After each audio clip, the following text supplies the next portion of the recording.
Selamat datang di perkebunan kelapa sawit Korindo di Indonesia. Korindo Group telah mengembangkan perkebunan kelapa sawit yang pertama pada lahan belukar di Asiki, di Papua sejak tahun 1996. Minyak kelapa sawit diekstraksi dari buah kelapa sawit yang tumbuh di hamparan perkebunan luas. Minyak sayur ini digunakan sebagai minyak goreng, sabun, bahan mentah, untuk kosmetik, kertas, dan juga biodiesel, sumber energi terbarukan. Baru-baru ini, akibat harga minyak yang tinggi dan munculnya isu lingkungan, kelapa sawit mendapatkan popularitas sebagai bisnis masa depan yang menjanjikan untuk menyelamatkan bumi. Korindo telah membangun perkebunan kelapa sawit yang luas di Asiki, Papua, dan Maluku Utara. Daerah ini memiliki tanah yang subur serta kaya akan sinar matahari dan curah hujan, di mana merupakan kondisi optimum bagi pertumbuhan kelapa sawit. 3 juta pohon kelapa sawit ditanam di lahan sekitar 20.000 hektar hingga tahun 2011. Setiap tahunnya diproduksi 450.000 ton kelapa sawit.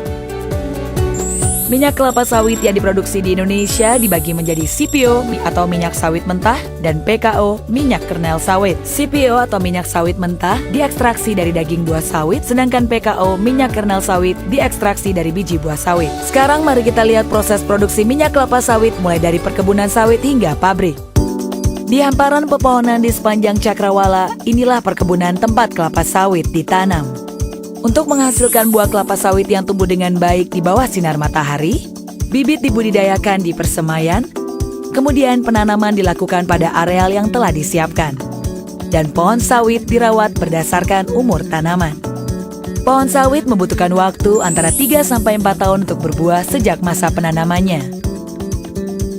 Begitu buah kelapa sawit tiba di pabrik, beratnya diukur melalui weighing bridge, kemudian melalui proses penimbunan sementara dan perebusan, lalu buah diangkut ke mesin penebah dengan menggunakan drum curah.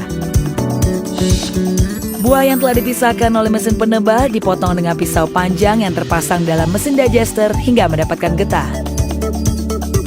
Ketika getah buah dikompres di bawah suhu dan tekanan tinggi, getah akan terpisah menjadi minyak, serat, dan biji.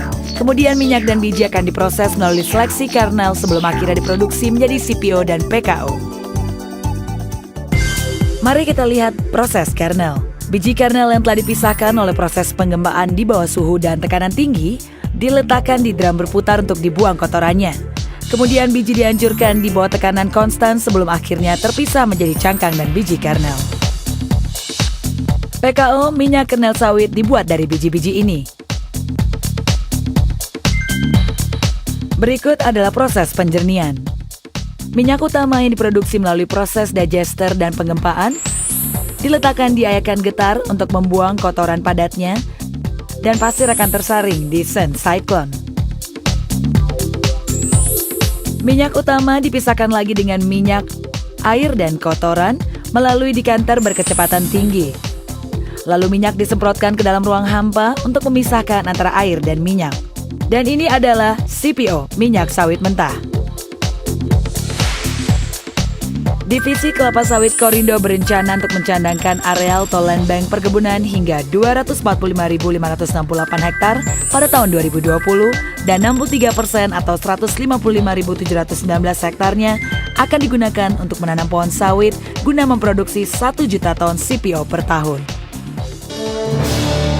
Kami secara aktif meneliti bersama dengan kalangan akademis. Bersama KAIS dan Korea Research Institute of Chemical Technology, kami melakukan riset mengenai metode panen dan produksi yang efektif, serta meningkatkan nilai tambah industri yang menggunakan produk sawit. Sementara itu, sebagai bagian dari proyek CSR dan kontribusi sosial, sejak tahun 2000 kami telah membangun sekolah, rumah sakit, dan pembangunan kebun karet di sekitar areal perkebunan sawit untuk masyarakat setempat. Hal ini bertujuan untuk mengembangkan lingkungan hidup setempat dan membantu masyarakat lokal menjadi mandiri secara finansial. Minyak kelapa sawit yang diproduksi oleh Korindo merupakan masa depan yang menjadikan kita lebih sejahtera dan meningkatkan nilai-nilai lingkungan secara lestari. Sebuah langkah untuk meningkatkan nilai bumi, Divisi Kelapa Sawit Korindo.